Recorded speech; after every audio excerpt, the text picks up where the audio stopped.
पवित्र रक्षाबंधन अवसर में पंचपड़ा स्थित शिशु विकास विद्या मंदिर समस्त शिशु और गुरुजी गुरुमा ओएसएपी सेकेंड बैटालियन परिसर में दुर्गपति भवानी शंकर सेठ उपस्थित में शताधिक जवान हाथ में आनंदमय परिवेश रे रक्षाबंधन उत्सव में राखी बांधी समाज को एक नूतन वार्ता देइछन्ति।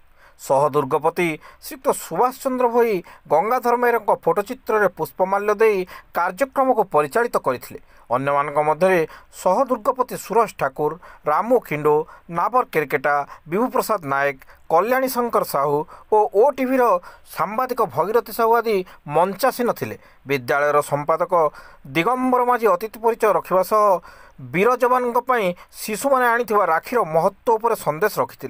सह दुर्गपति सुभाष चंद्र भोई आज दिन में आमको देशर सुरक्षापी शिशु मानकर ए प्रकार प्रचेषा निश्चिंत भाव में प्रेरणादायी बोली निज वक्तव्य कही।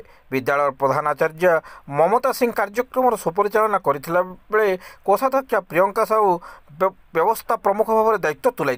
शताधिक जवान को राखी पिंधाइबाकू आसिथिबा शिशु भाई भौणी मानकू तारिणी प्रिया महांती, झरणा साहू, चंद्रिका किसान, मैथिली साहू, बीणापाणी प्रधान, शिवानी साहू, अमय कुमार नायक, कुसुम नई आदि गुरुजी गुरुमा सहयोग करथिले। विद्यालयर भौणी राखी माझी और भाई साई कृष्ण माझी आज कार्यक्रम पर निजर अनुभूति प्रकाश करथिले। शेष में विद्यालयर विशिष्ट आचार्य मंदाकिनी माकर धन्यवाद कार्यक्रम को आगे नहीं।